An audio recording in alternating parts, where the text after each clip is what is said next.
اللہ تعالیٰ یہ خواب کیوں دکھاتا ہے بندوں کو؟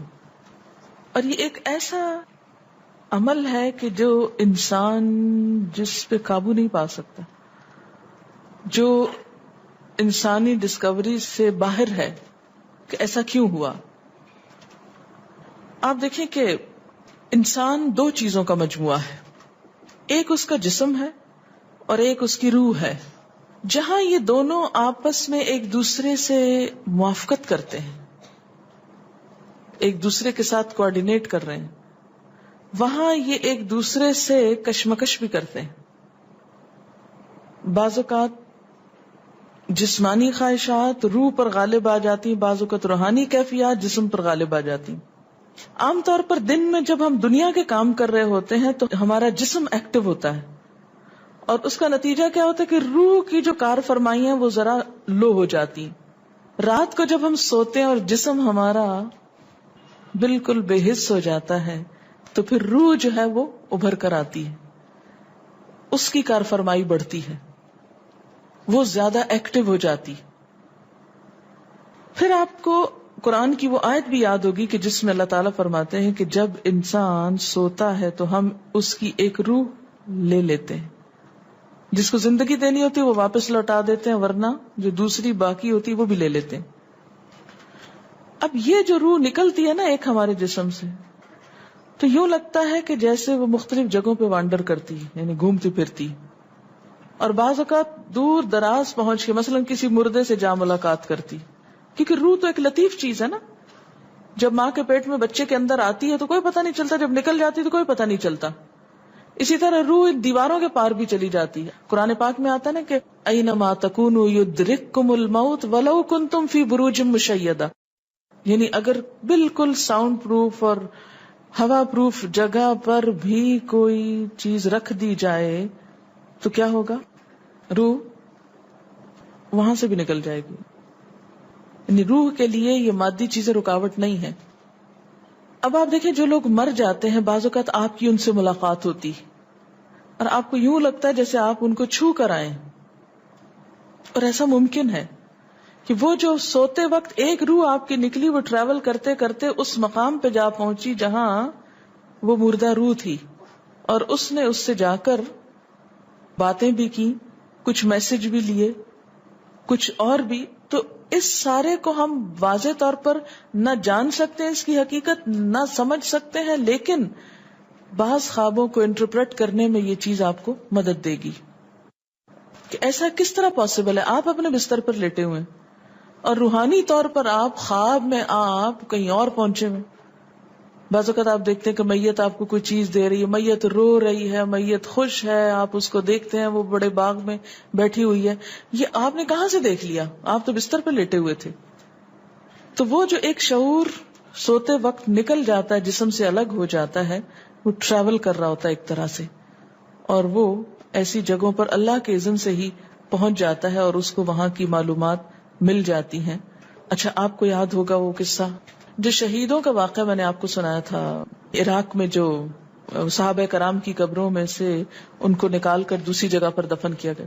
آپ نے دیکھا کہ مستقل کنٹینیوسلی 3 دن خواب آیا ایک شخص، جب اس نے اگنور کیا تو بادشاہ وقت کو خواب آیا، مفتی اعظم کو خواب ہے، اور مسلسل خواب میں وہ اپنا میسج کنوے کر رہے ہیں کہ ہمیں وہاں سے نکالو، ہماری قبروں میں پانی آ گیا. اور یہ بالکل سچا واقعہ ہوا، دنیا نے جس کا مشاہدہ بھی کیا. تو پھر آپ اس کو کیسے انٹرپریٹ کریں گے؟ وہ شہداء کہاں ملے تھے؟ تو بات یہ ہے کہ جیسے ہماری روح ٹریول کرتی ہے، کہیں ایسی جگہ جا پہنچتی ہے، تو ہو سکتا ہے کہ وہ اس مقام تک جا پہنچی ہو. یہ شہیدوں کی روح تو آزاد ہوتی ہے، ان کو اجازت مل گئی ہو کہ وہ ان لوگوں کی روح سے جا ملے، کیونکہ سجین قید خانے میں تو ہوتی ہے نا وہ روح جس کو مجرم روح جو ہوتی، لیکن جو مومن کی روح ہے، خاص طور پہ شہداء کی روح ہے، تو جنت میں کیا کر رہی ہوتی ہے؟ گھوم پھر رہی ہوتی، کھا پی رہی ہوتی. تو یہ بالکل ایک سچ ہے اور حقیقت ہے کہ بسا اوقات انسان خواب میں ایسے لوگوں سے ملاقات کر کے ان کے حالات کو جان لیتا ہے کہ ان پہ کیا گزر رہی. مثلا ان کو عذاب ہو رہا ہے. یہ عام بات ہے نا کہ میت کو جس حال میں دیکھو اسی حال میں ہوتی ہے.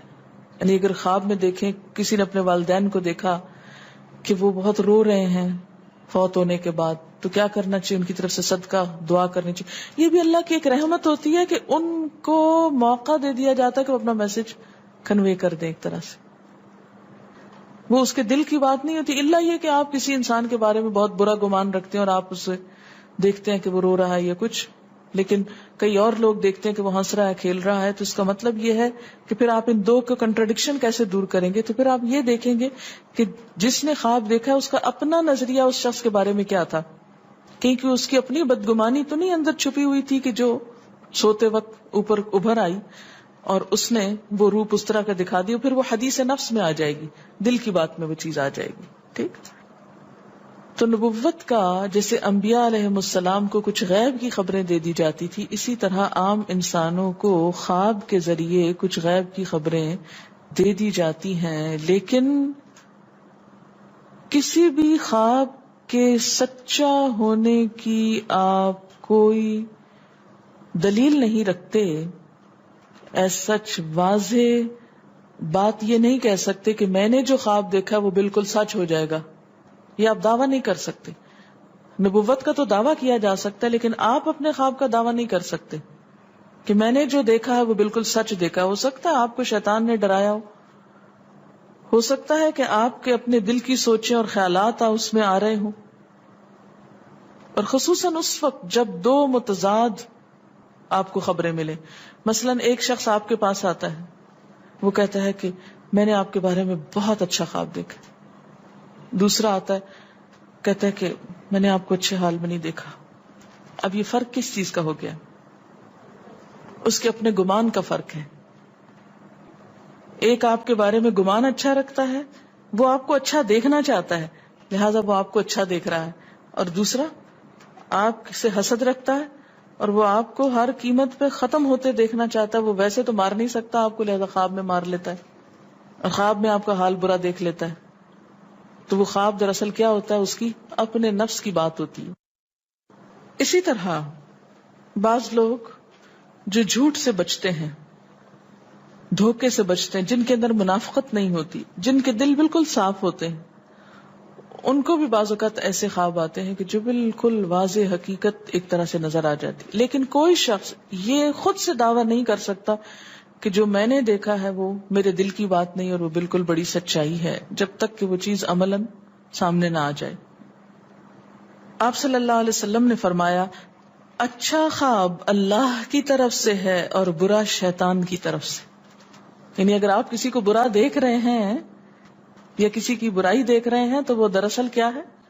شیطان ہے آپ کے اندر، جو آپ کو اس شخص کے خلاف یا کسی خاص واقعے کے خلاف بھڑکا رہا ہے، اور آپ اپنی تسلی کر لیتے ہیں خواب کے ذریعے. فرمایا پس جب کوئی شخص پسندیدہ خواب دیکھے تو اسے صرف اس شخص سے بیان کرے جس سے محبت اور اعتقاد ہے. یہ میرا مشورہ نہیں، نبی صلی اللہ علیہ وسلم کا ہے آپ سب کے لیے. بخاری اور مسلم کی روایت ہے کہ جب کوئی اچھا خواب آپ دیکھیں تو کیا کریں؟ اس کو بتائیں جس سے آپ محبت رکھتے ہو، وہ آپ سے بھی رکھتا ہو اور جس پر آپ کا اعتماد ہو. جیسے حضرت یعقوب علیہ السلام نے کیا کہا تھا بیٹے کو کہ مجھے تو بتا دیا، بھائیوں کا نہیں بتانا. اور جب مکروہ خواب دیکھیں تو حق تعالی سے اس خواب کے شر اور شیطان کے فتنے سے پناہ مانگے. جب برا خواب دیکھیں تو اس خواب کے شر اور شیطان کے فتنے سے پناہ مانگے کہ شیطان بہکانے لگا انسان کو. اچھا آپ دیکھیں کہ بعض اوقات یہ ہوتا ہے کہ جسے ہمارا کسی سے اختلاف ہوا ہے، عقیدے میں، گھر کے جھگڑے میں، کسی ذاتی اس میں، تو ہم کمزور ہوتے ہیں، مجبور ہوتے ہیں، اس کو کچھ کہہ نہیں سکتے. تو پھر ہم بعض اوقات اپنی تسکین کیسے کرتے ہیں؟ خوابوں میں کرتے ہیں. مثلاً ایک لڑکا کسی سے شادی کرنا چاہتا ہے اور وہ کر نہیں پاتا، اس کو وہ رشتہ مل نہیں رہا، تو وہ خواب میں دیکھتا ہے کہ اس کی شادی اس سے ہو گئی ہے، اس لڑکی سے. تو بعض خوابوں کی نوعیت بس صرف اتنی ہوتی، اس سے زیادہ اس کی حقیقت نہیں ہوتی. اچھا بعض اوقات جیسے کسی سے ضد ہے، عداوت ہے، دشمنی ہے آپ کی، اب آپ اس کو خواب میں برا دیکھ رہے ہیں، اس کی برائی دیکھ رہے ہیں، تو یہ دراصل کیا ہے؟ شیطان کا شر ہے جو آپ پہ غالب آ گیا ہے. آپ اس کی برائی چاہتے ہیں، ویسے کچھ کر نہیں پاتے، مجبور ہیں آپ، تو آپ خواب کے ذریعے وہ اپنی تسلی کر لیتے ہیں.